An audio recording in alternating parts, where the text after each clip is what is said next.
Quiet, numbskulls. I'm broadcasting.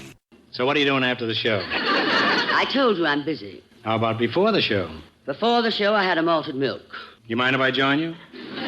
I'm trying to tell you as gently as I can. I can't see you before, during, or after the show. Well, now that you've given me the brush, how about you and me going out and painting the town red?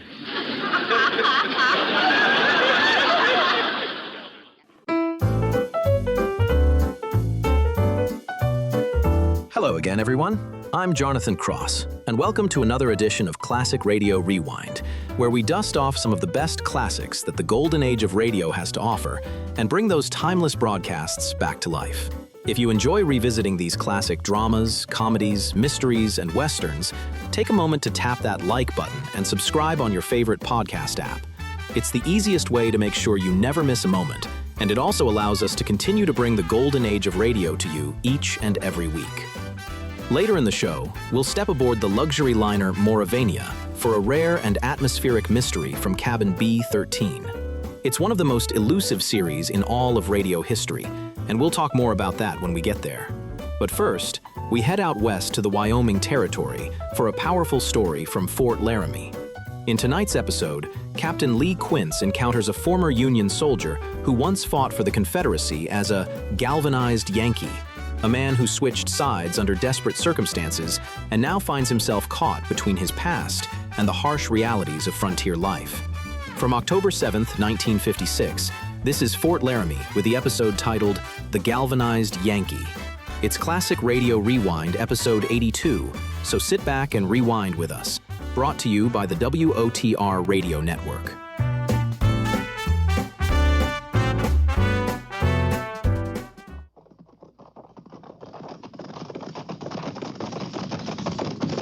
At the gallows! Ho!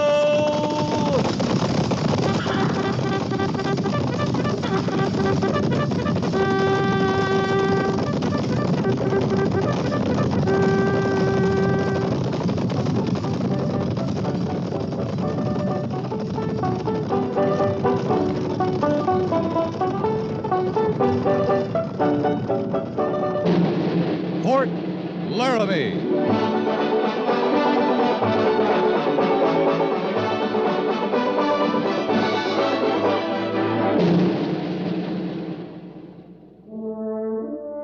Fort Laramie, starring Raymond Burr as Captain Lee Quince. Specially transcribed tales of the dark and tragic ground of the wild frontier. The saga of fighting men who rode the rim of empire. And the dramatic story of Lee Quince, Captain of Cavalry.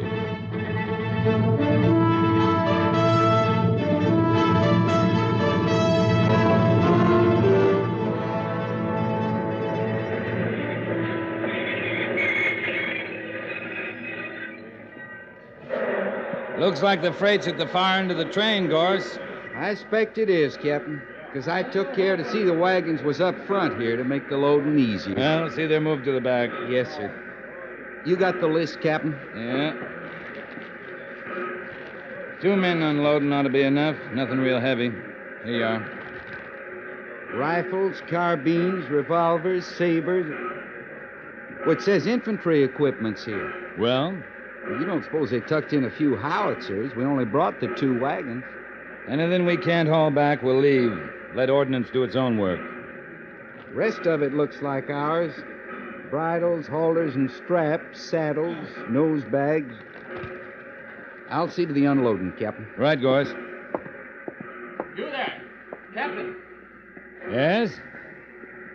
You from Fort Laramie? That's right. I'm glad to hear that. I'm station master here. You better come into my office and get this business cleared up.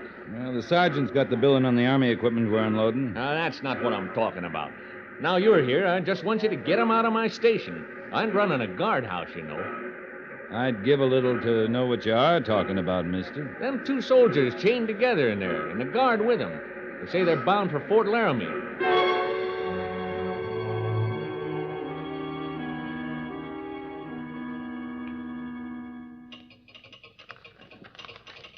Private Medford and Private Stringer, that right? That's right, sir. The little one's Stringer. He doesn't say much. Tall, blond one, he's Medford. And you're Corporal Benjamin? Yes, sir. Well, their orders say Fort Laramie clear enough. You got orders, Corporal? Yes, sir. Fort Bridger, sir, from Fort Leavenworth. The transfer, sir. Mm-hmm. I was to escort Medford and Stringer this far, sir, and contact Fort Laramie to secure them from here. Well, you made contact, Corporal. We'll take over. I don't understand, sir. Fort Laramie's 40 miles from here. I only telegraphed 10 minutes ago, sir. We had a good wind behind us on the way down. Beg your pardon, sir? We came to pick up a consignment of equipment. Left Fort Laramie yesterday. Oh, well, then what you said about the wind behind It was you... a bald-faced lie, Corporal. Yes, sir. The captain displays a fine touch of humor. You mustn't encourage me, Corporal. Now, you better arrange for your transportation to Fort Bridger. Good luck. Thank you, sir. Good luck to you, sir.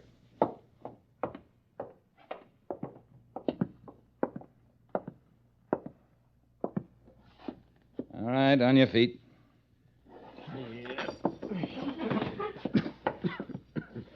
Private Stringer? Yeah, How's that? that's me, Stringer. You stationed at Fort Leavenworth?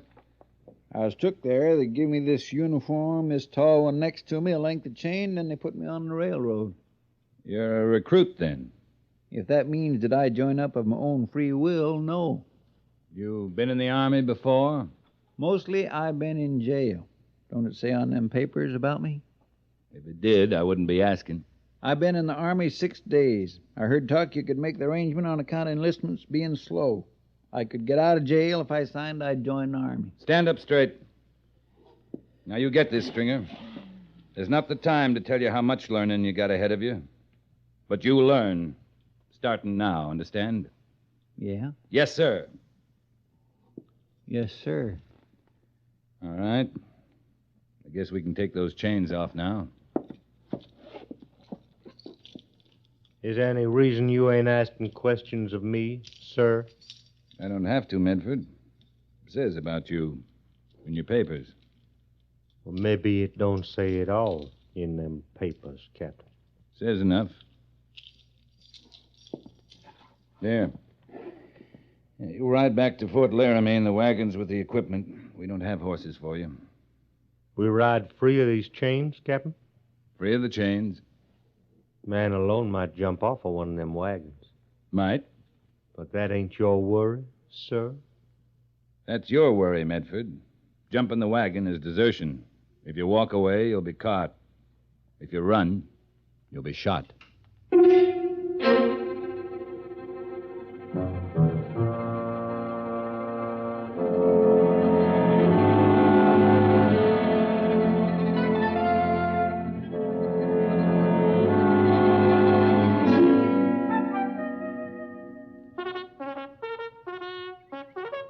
All right, Sergeant, dismiss him. Yes, sir. Platoon! Yes, miss.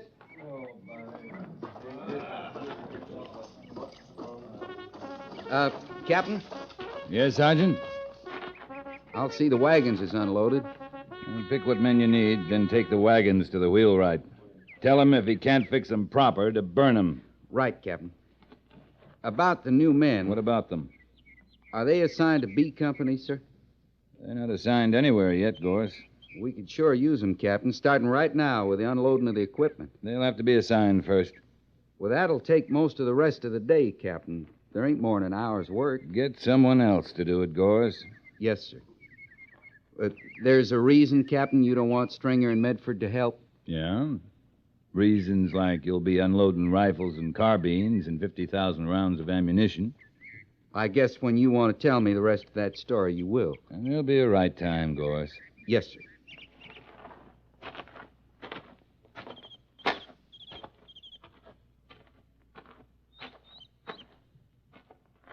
All right, you two. Fall in behind me. You'll report to headquarters company for assignment.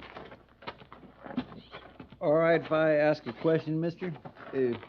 Captain? What is it? Well, now, I'm brand new to this life. I told you that. I don't even know where this headquarters company's at and all like that. I'll see you get there, Stringer. Any more questions? I got one, sir. Well, Medford? When do they outfit us proper? Proper, Medford? I mean, I got this brand new blue uniform. When they going to give me... And they're going to give me my rifle and sidearms. When you're assigned? They mean I should have them firearms then. Just like anyone else. Just like anyone else, Medford. Captain Quince, Yes, Lieutenant? are these the transfers, sir? Private Stringer and Medford. The major sent me to see they're assigned and quartered. He's anxious to see you, Captain. Yeah. Thank you, Mr. Syberts.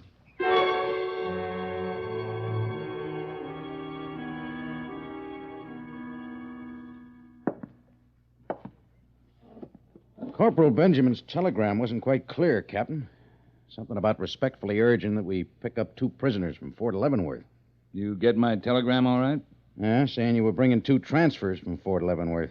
Now, which are they, prisoners or transfers? A little of both, I guess.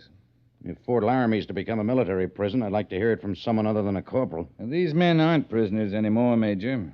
For some reason, they sent them as far as Cheyenne under Corporal Benjamin's guard. You got their papers? They're at headquarters company, but I read them. Stringer, they let him out of a civilian jail if he'd promised he'd join the Army. Oh, under that plan to make up for slow enlistments. I read about it when the order came through a couple of months ago. We decided to face that problem when it came up. It's come up, Major. Any idea what he was serving time for? Oh, he gave me the idea. He's made a career for himself being in prison. I didn't ask about specific crimes. I know this. He's never been in the Army. We can fix that part. The other one, he from prison, too? Yeah. Camp Butler first, then Camp Douglas. You're talking about military prisons, Captain? Union Army prisons for Confederate captives. Private Lacey Medford. He's our first galvanized Yankee, Major. Galvanized Yankee? Never heard that term. Well, it has something to do with iron. When it's galvanized, it turns color. Men like Medford, they were captured in gray, sent west in blue. Well, like you say, Lee, this is a new problem for us. Well, might not be a problem. No, but it seems likely enough. Most of your men fought in the Union Army. That war's long over. Not in men's minds, Lee. For some men on both sides, it'll never be over. Major, in B Company alone, we got Irish and English bunking side by side. Same with Germans and French. If we can't put a Yankee and a rebel side by side, we got more trouble than just Indians. I'm glad you don't consider it a problem. I said it might not be one. When it is, if it is, I'll treat it as a problem. Fair enough? Fair enough. The way you're talking, you've made up your mind to give me Stringer and Medford, huh? B Company's got fewer men than the rest. Any objections? No, not from me. You like challenges, don't you, Lee? You keep telling me I do. Well, I hope Medford won't be a problem. But if he is, I'll feel better knowing he's your problem. Thanks. What's your impression of him, right off? Right off, I'd say he's awful anxious to get his own rifle and sidearms. Till I know better, I'm going to figure he's itching to get himself an Indian.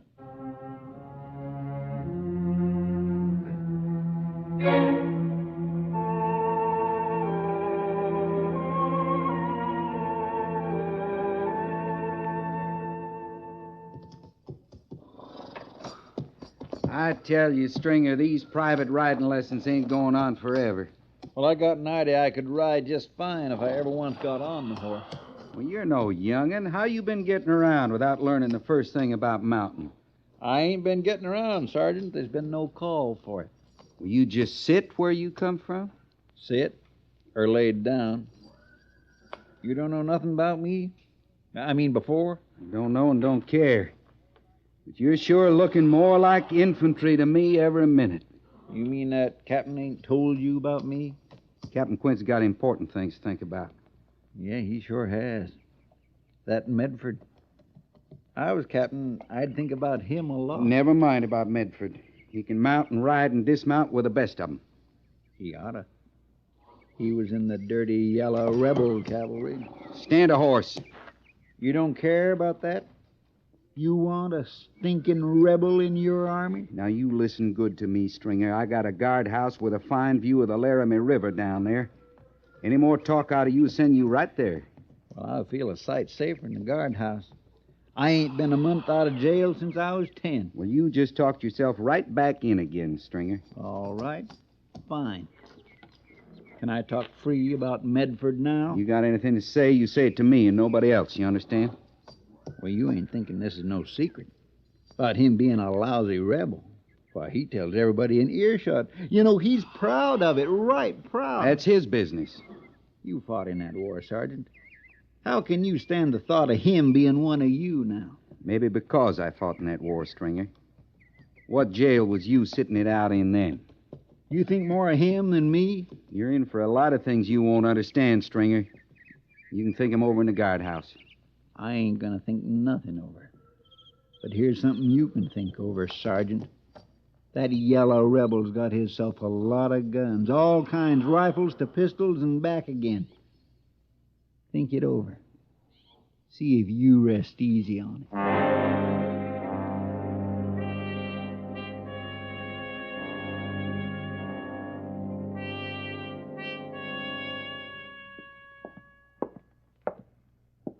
Medford's outside, Captain. You want I should send him in now? In a minute, Gorse. How far has all this gone? Can you tell? It's all over. About him being in the Confederate cavalry, about how he was took prisoner, sent out here now. This thing about the guns, I hear that all through the quarters, too. You seen the guns? No, sir. I checked ordnance and stores. Everything's accounted for. Ammunition, rifles, carbines, revolvers. Well, he claims he brought 'em all in with him. The men say that. In a haversack and saddlebag? I'm just telling you what the men say, Captain. You said we was going out in a few days. You figuring to take him along? That'll be up to him, Gorse. Yes, sir. You can send him in now. Right, Captain. Medford, Captain Quince will see you now.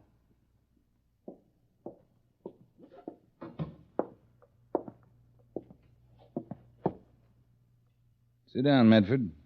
I prefer to stand, sir. Sit down.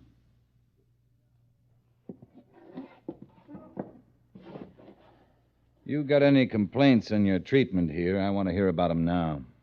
I got a complaint. I'm here. Well, I can't do much about that, Medford. Neither can I. I want free to choose. If you were free, what would you do? Go back home? There ain't no home. There ain't nobody. Men like you saw to that.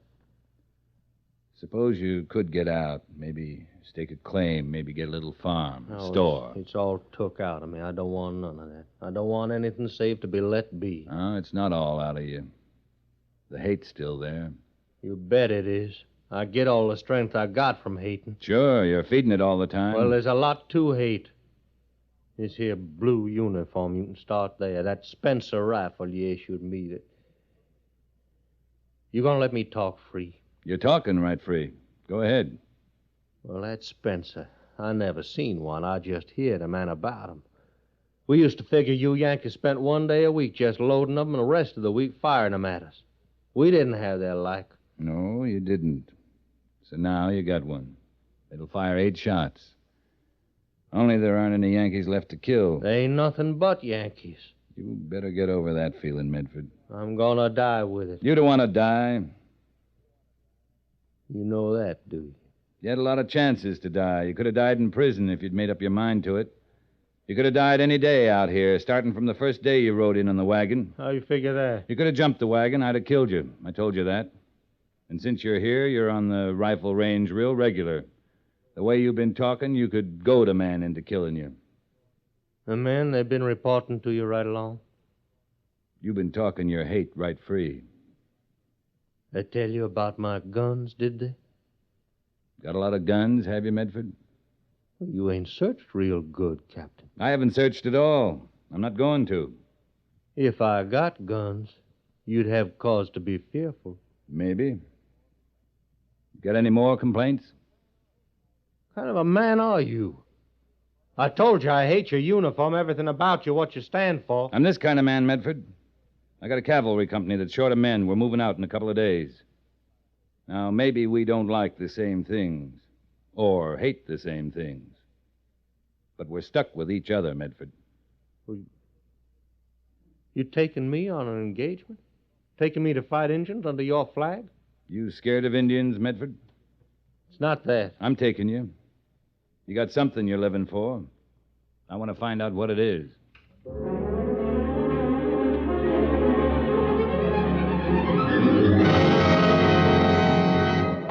strung out about as thin as we can be, Captain. You know, the longer they think we can hold them down there, the better. I don't think we'll be able to fool them long. Got us outnumbered. 2 to 1, anyway. Sure have, Mr. Syberts. Our horses still secure? Behind the top of the rise, yes, sir.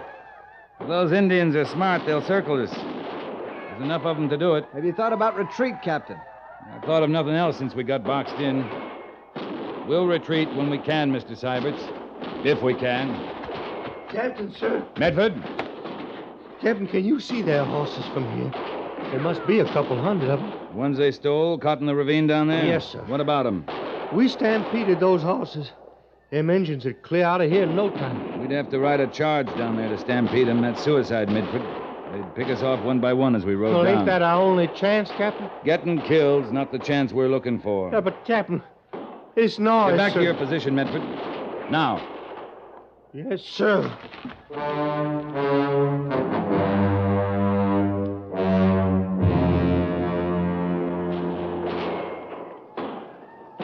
Hold your fire, men. Hold your fire. I brought your mount, Captain. You saw what he did. Yeah. Yeah, I'm going down there, Mr. Syberts. He might still be alive.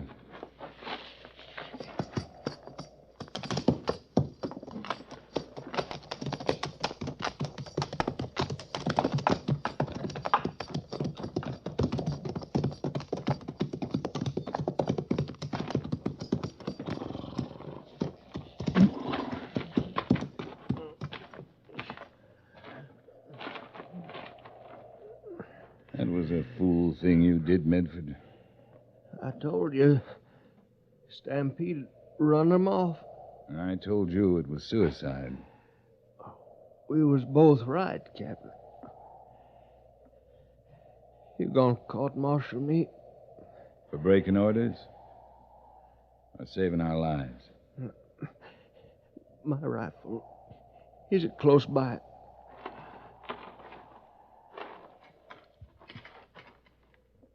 You want to use it, Medford? Just you look at it, Captain. Brass mounting? Your old Enfield, huh? I carried that at Brandy Station, along with an old flintlock and a German musket. Good rifle, Enfield. I got shot with one at Bull Run. I had to kill something with it, Captain. You said I had something I was living for. You remember? I remember. One decent thing.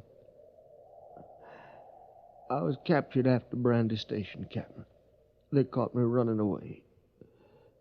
Deserted.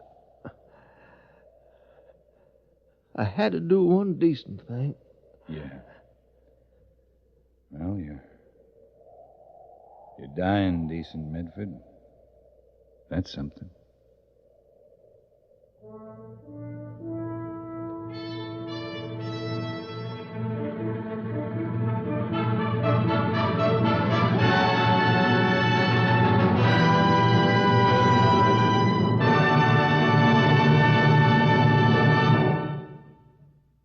Fort Laramie is produced and directed by Norman MacDonald and stars Raymond Burr as Lee Quince, Captain of Cavalry, with Vic Perrin as Sergeant Gorse. The script was specially written for Fort Laramie by Kathleen Height, with sound patterns by Bill James and Tom Henley. Musical supervision by Amerigo Marino. Featured in the cast were Lawrence Dobkin, Parley Bear, Frank Cady, and Paul Dubov. Jack Moyles is Major Daggett, and Harry Bartell is Lieutenant Syberts.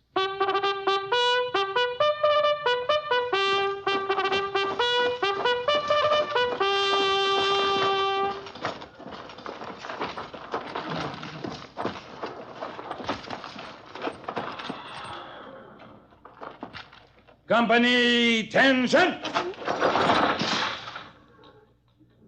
Dismiss.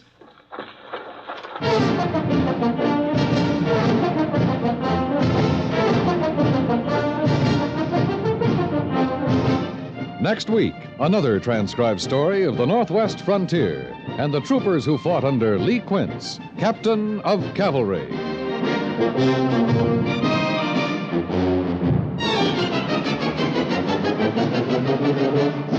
The thud of approaching footsteps in the darkened room, the high-pitched creak of a door being opened stealthily, the tick of a clock that marks time running out for a doomed man. These are sounds that keep you in suspense. Connoisseurs of crime stories listen to Suspense Tuesday nights on CBS Radio because Suspense specializes in offbeat drama that makes the hair rise and the heart beat faster. Listen Tuesday night on most of these same stations for another taut, spine-tingling story of suspense.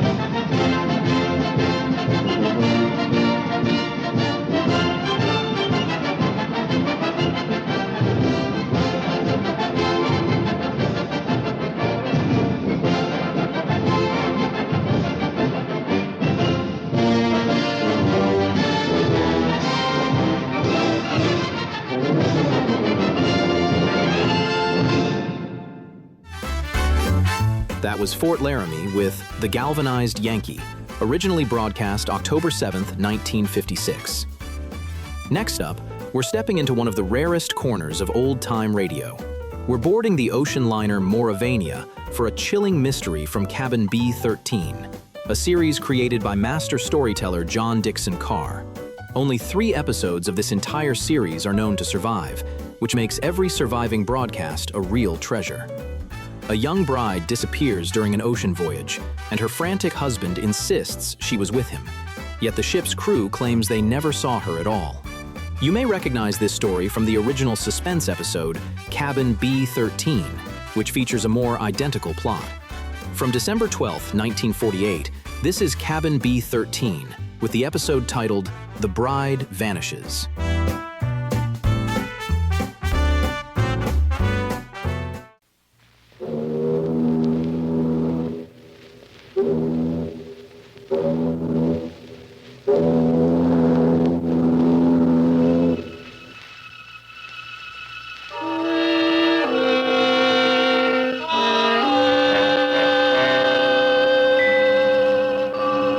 Cabin B-13. Tonight, from his notebooks of the strange and sinister, Dr. Fabian tells you the story of The Bride Vanishes.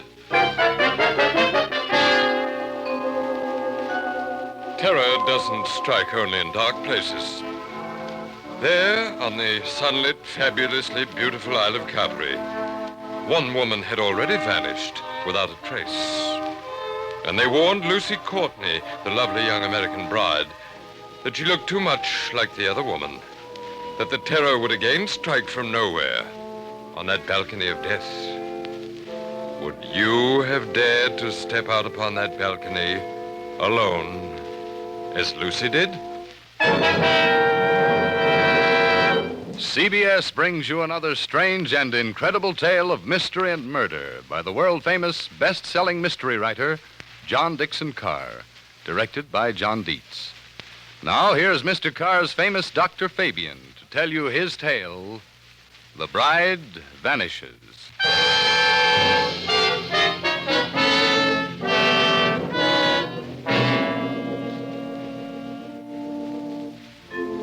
Blue water, a dazzle under the sun. Behind you, the bone-white beaches, and Vesuvius, dull purple in a heat haze. And the island of Capri, 20 miles out across the Bay of Naples. As I bade goodbye to Tom and Lucy Courtney on the deck of the Maurevania, I wished I were going with them to Capri. I didn't hear the story of the horrible events which befell them until we returned to Naples again, a story that began soon after they boarded the small harbor steamer that chugs across the bay toward Capri.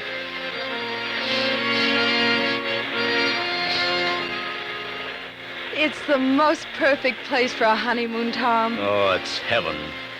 With you along, Lucy, I'll become the best painter in the world in less than 2 weeks. Well, I hope you'll take some time off for me. Don't worry, darling. There'll be lots of time for us. Even with all the colors in the world at hand. Even with all the fascinating models available here in Italy. If you ever have another model but me, I'll scratch your eyes out. I'm warning you, Tom. Listen, dear. Do you honestly like it here in Italy? I like Naples. I love the way they run around singing Neapolitan songs to each other. And I like the color and the sailboats and the little lights going up Vesuvius at night. Only, You shivered. What's wrong? ever since we got aboard this little steamer, people have been staring at me, Tom. Oh, I can't blame them for that. No, I mean in a funny way. Even your American friend, what's his name? Granger? Mr. Granger.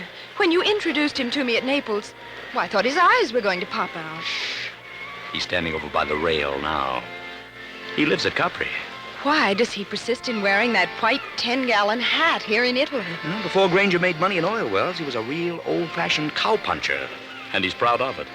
Good fellow, too. Well, he's too polite to say anything, but he keeps looking around at me. Well? He looks frightened. Frightened?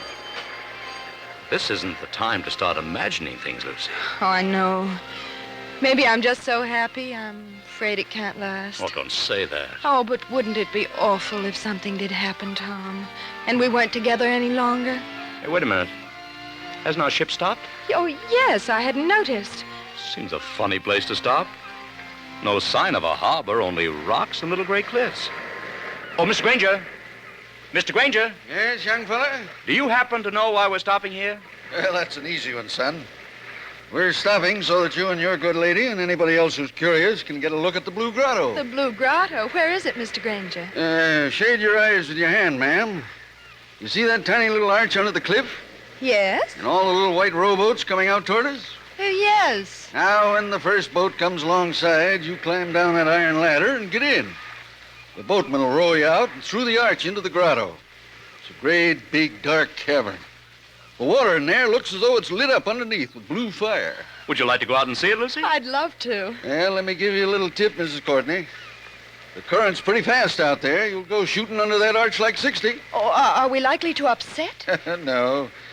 But the arch isn't as high as your head. And when you see it coming, lie back flat in the boat. That is, unless you want your head knocked off. Thanks, Mr. Granger. We'll remember. See you later.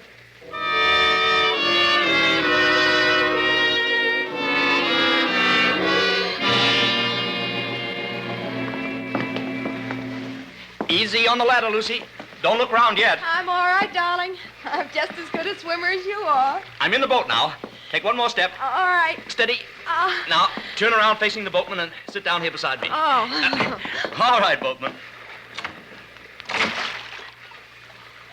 Corpo di bacca. Tom, what's the matter with the boatman? Hey, easy, man. Do you want to upset us? Sit down. You come back, yes? Come back? Well, I've never been here before in my life. Push off, man. Start rowing. The other boats are piling up behind you. You come back. Start rowing, can't you? Andare subito. Basta.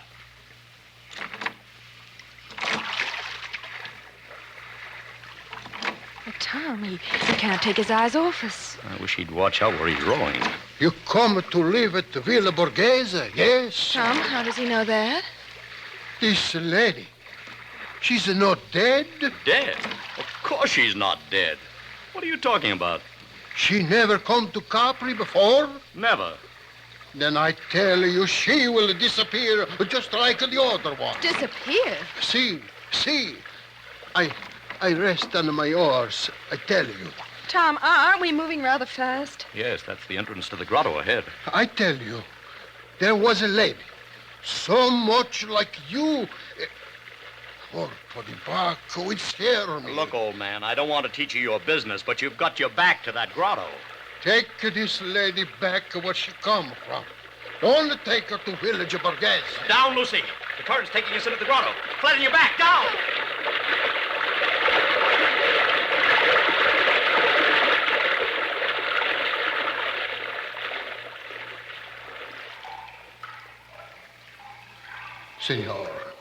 Signora, I'm sorry. I almost make you to get hurt. Do you know you nearly got your own head knocked off? Excuse me, no, I'm used. Now, I will row you around the Blue Grotto.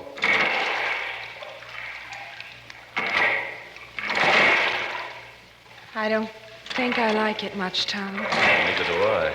It's dark, except for that blue light under the water. It's transparent. You can see the fishes swimming. Just a minute, boatman. This lady who disappeared from the Villa Borghese. 2-3 years ago, she disappeared. You say she looked exactly like my wife? Si, senor.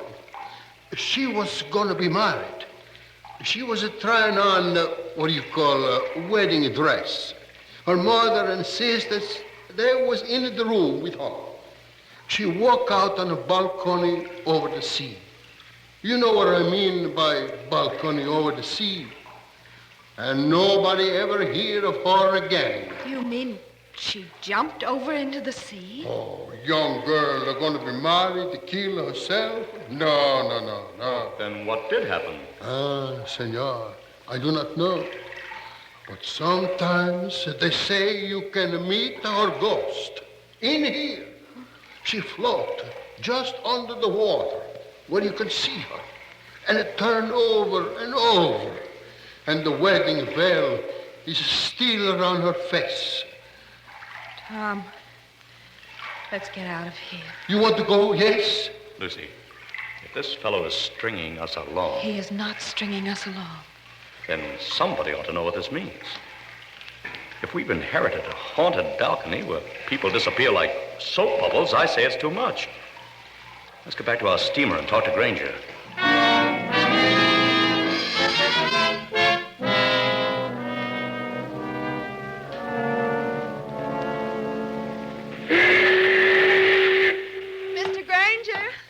Mr. Granger? I'm aboard, ma'am. You too, young fella. The ship's starting in half a second. Hey, give me a hand, Lucy. Yes, dear. Oh, didn't anyone else go to the Blue Grotto? Well, ma'am, no. The other boatman refused to take them after they saw you and Mr. Courtney go. I'm sorry, It's all right. We've just heard the story. I ought to have told you about it myself. All the way out here, I've been cussing myself and thinking what an ornery old badger I am for not telling you when I first met you in Naples. The girl did vanish, then? By a first-rate miracle, yes. In broad daylight, within 20 feet of her mother and sisters. You don't look like a man who'd believe in miracles, Mr. Granger. I'm not, son. I'm just telling you what happened. But why is everybody so excited? Somebody must have thrown her off the balcony. Josephine Adams was all alone on a balcony 40 feet up a cliff, smooth as glass. She didn't fall, and she wasn't thrown because there was no sound of a splash. And she didn't come back from the balcony because her mother and sisters were in front of the only door. Yet within 15 seconds, 15 seconds, mind you, she just vanished. You believe that? Sure, I believe it, son. It's a fact. Did you know the girl's family? Very well. We got a real English-speaking colony here. Oh, we're pulling in. About a half a minute now, I'm going to show you your new home. Oh, can you see it from the deck here? You sure can, ma'am. It's on the edge of the cliff. Professor Davis's house on one side of it, and my shack's on the other. That's why I want to ask you a question. Well, of course. Ask anything you like.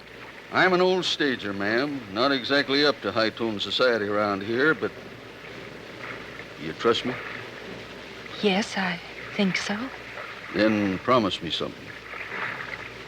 Unless you're with somebody you do trust, keep away from that balcony. Do you honestly think there's danger? I don't know, son. If I did, I wouldn't have to talk this way. Oh, that sounds like a dog barking. I thought I heard it before. It is, a big police dog. And led by a very handsome woman, if you ask me. Oh, Lord, I didn't know she was aboard. Who? The Countess. She lives in our colony. Why, she looks like an American.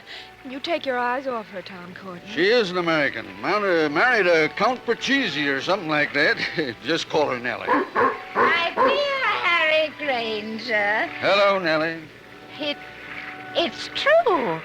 Everybody told me so, but I couldn't believe it until I saw her. She does look exactly like poor Josephine Adams. Just as small, just as dainty. Please, is everybody trying to give me the jitters? Nellie, I want you to meet some friends of mine. Oh, you don't need to introduce me. I know who they are. You're the nice young couple who've taken that villa. I'm Nellie Lucchese, and this is my dog, Tiberius. Named after the wicked Roman emperor, you know, who used to live at Capri. I must confess I'm terribly fascinated by wicked things. Aren't you, Mr. Courtney? Lucy, stop tickling me in the ribs. I haven't done anything. No, and you're not going to. But Tiberius seems to have taken quite a fancy to you, Mrs. Courtney. I've never known him to go up to a stranger before. Well, I only wish I could borrow him. He might be a charm against... Oh, I don't know. We'll be at the harbor in a few minutes. Then you must let me drive you up to the villa. You won't be able to get any servants, I'm afraid, because they won't stay here. But you can camp out. Oh, look. Look, there's your villa. We're passing it now. Oh, where? On the cliff where I'm pointing. Hey, wait a minute. There must be some mistake. That's not the Villa Borghese. It sure is, son. But that's a palace, like all the other houses there. And I rented it furnished for about $25 a month. Can't you guess why you got it so cheap, son? If you take my advice, you'll turn around and go back to Naples for the next steamer. Oh, Harry Granger, don't be an idiot. Let's have some excitement. Let's have some excitement. Oh, Tom, it is beautiful. Yeah. Too infernally beautiful, if you ask me. Oh, there's the balcony. Well, it's all right but daylight. Marble and tapestries. But at night, when you've got to put out the lights, and you start thinking about what happened there, you...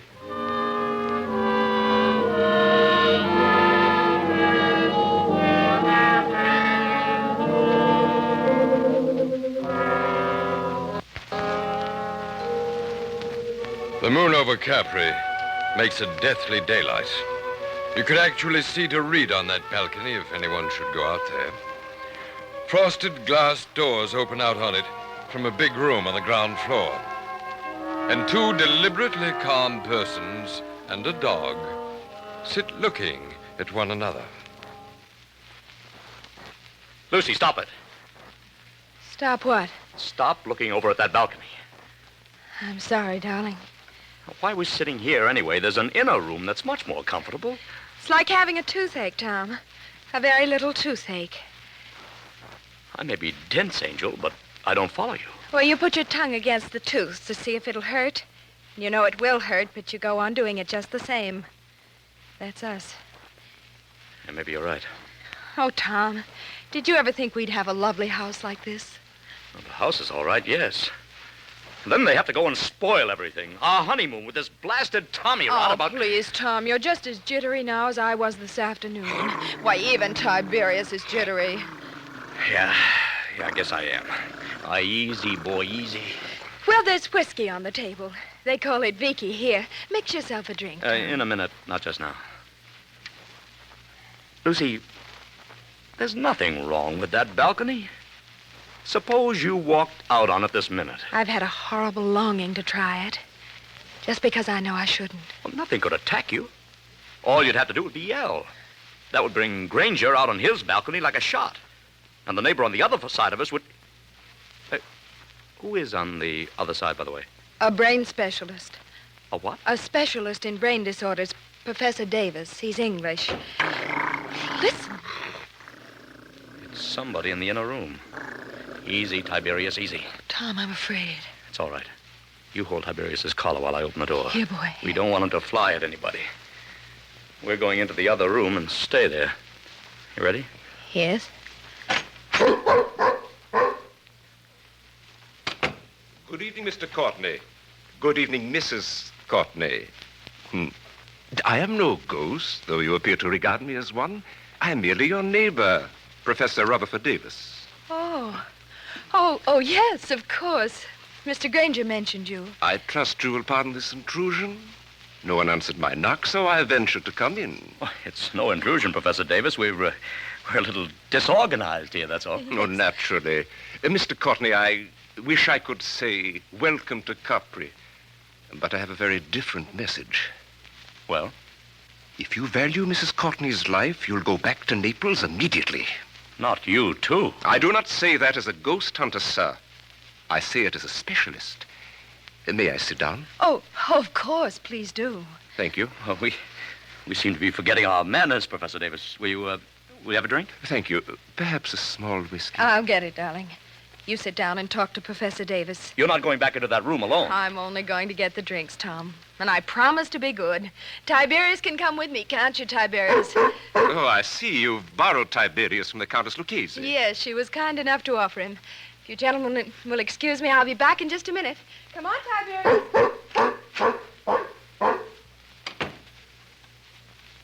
I hope this is all right, Professor. No, sir, it is not all right. Your wife is in very great danger, sir. But why? Because of that balcony? No, because she looks exactly like the late Josephine Adams. I don't get it. Mr. Courtney, did you ever hear of paranoia? It's some kind of mental disease, isn't it? Yes. The paranoic begins by imagining that he or she is being persecuted by someone, persecuted by the most unlikely and harmless kind of person as a rule. First, he hears things. A voice in his brain whispers, "You'll be killed, you'll be killed, you'll be killed." He hears it in the tick of a clock, in the rattle of a train, in the footsteps on a street. There are holes in the walls through which his enemy is always watching. Invisible speaking tubes bring him messages. There are pains in his joints and nightmares of attempts to poison him. His brain bursts and he kills, he kills, he kills. Oh, excuse me for speaking so strongly. But how does this affect us? Mr. Courtney, will you examine this sheet of paper? What is it? A fragment of a typewritten diary. I found it on the cliffs months ago. Don't ask me who wrote it, but I know that a criminal lunatic on this island imagined that poor, inoffensive Josephine Adams was his enemy. So he killed her. Killed her? How? I don't know. And what happened to the girl's body? I'm not a detective, sir. The body was carried out to sea, perhaps, or washed along the cliffs and into the Blue Grotto to be lost. But don't you understand the danger to your wife? You're not suggesting to that... somebody's cracked brain, your wife is Josephine Adams created all over again. Kill Lucy? What couldn't be done? It was done, my friend. Listen. That sounded like a dog howling. Miss Courtney is rather a long time in getting that whiskey. Well, she wouldn't go near the balcony. She promised not to go out on the balcony. People do very perverse things, my friend, but they know they shouldn't. Lucy!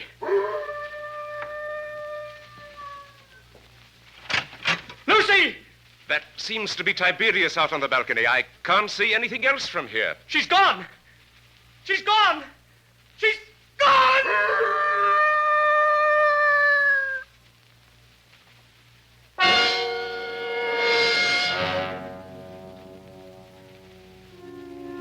An empty balcony, a howling dog, and a sea turned clear silver under the moon. That was how it was pictured to me with such intolerable vividness that I seemed to have lived through it. Then, after the tumult and the shouting, there are other pictures. Don't you hear the noise of that motor launch with a half-demented young man at the wheel? 3 other familiar figures are gathered round it. Don't you recognize the white 10-gallon hat of Harry Granger, and the neat pointed beard of Professor Davis, and the brunette prettiness of Nellie Lucchese? But what on earth is he going to do? I'd like to know that one myself. Listen, please, all of you. Take it easy, son. We're with you. What time is it? Time? Yes, what time is it? It's 2:30 in the morning, going on for 3. 12 hours. Then the tide ought to be just where it was this afternoon. What's the tide got to do with it? A whole lot. Somebody set a trap and made Lucy fall off that balcony. I know it. Oh, that's absurd. If Lucy's been carried out to sea, there's nothing we can do about it. But if she's been carried along with the current and into the Blue Grotto... The Blue Grotto? One moment, sir. You're not proposing to run this big launch under that arch after dark? Yes, Professor, that's just exactly it. Oh, go on, do it. I'll back you up. Let's have some excitement. It will be exciting enough, I assure you. Mr. Courtney, have you got some wild hope of recovering your wife's body? I've even got a wild hope she may be alive. Lucy's a very strong swimmer. You're acting like a nut, son. Get set, everybody. I'm going to swing around.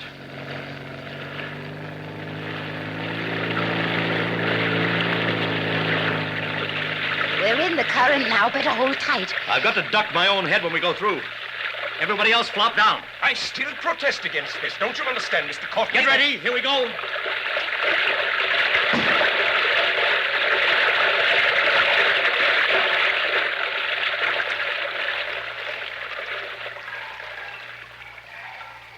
What on earth's wrong? There's no blue grotto. It's black as pitch. My dear Nellie, I kept trying to tell all of you. The blue grotto effect is caused by the sun's rays. There never is one except when the sun is out.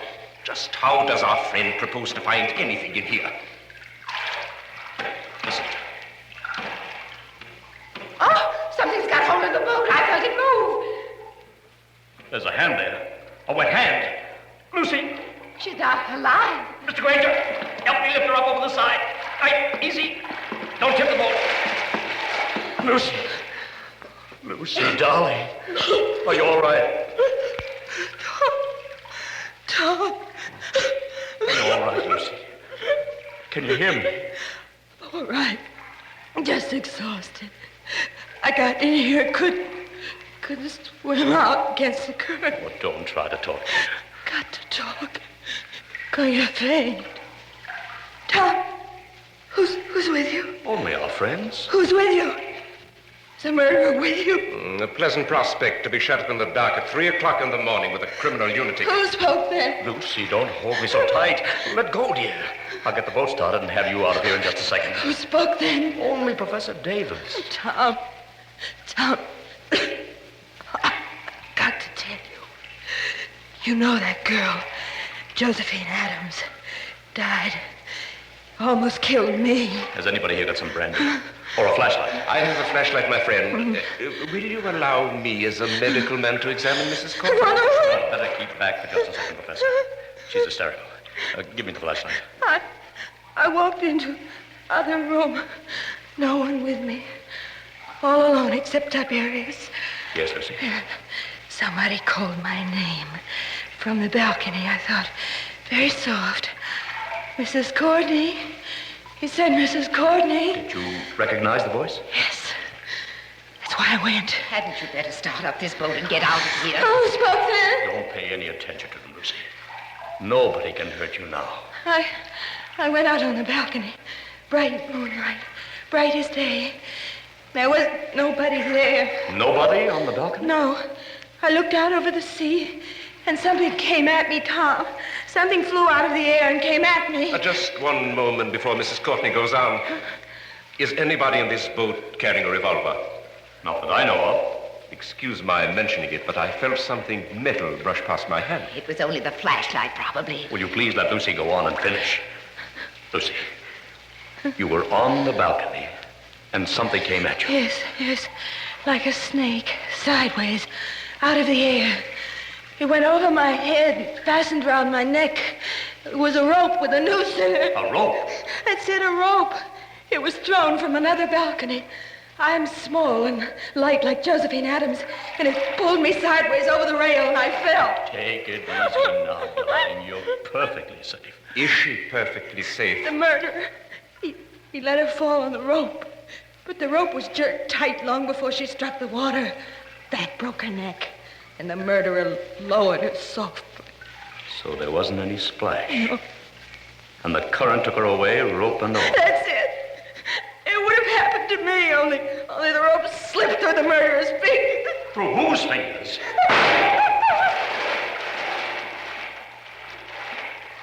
Somebody in this boat has got a revolver. Who's overboard? Somebody went. Switch on that light, my friend, and shine it on the water. All right, Professor. There's your light. Look at it. Turning over and over. The water in the blue grotto is red now. Tom, come back to me. It's all right, Lucy. I swear you're safe now. Did he shoot himself? Yes. Did who shoot himself? Who had a balcony exactly like ours on the house next door? Who began life as a cowpuncher and would have known how to use a lasso? Who knew Josephine Adams well and got it into his maniac head that Mrs. Courtney was Josephine Adams all over again? Harry Granger. Look, There's his 10-gallon hat floating away.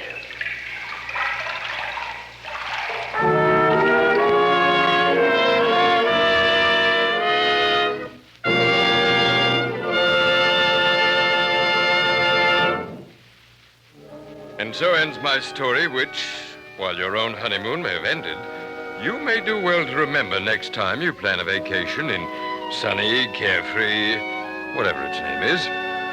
But next week, we shall find terror lurking in a very different sort of spot, in a storm-surrounded cottage in the remote English countryside.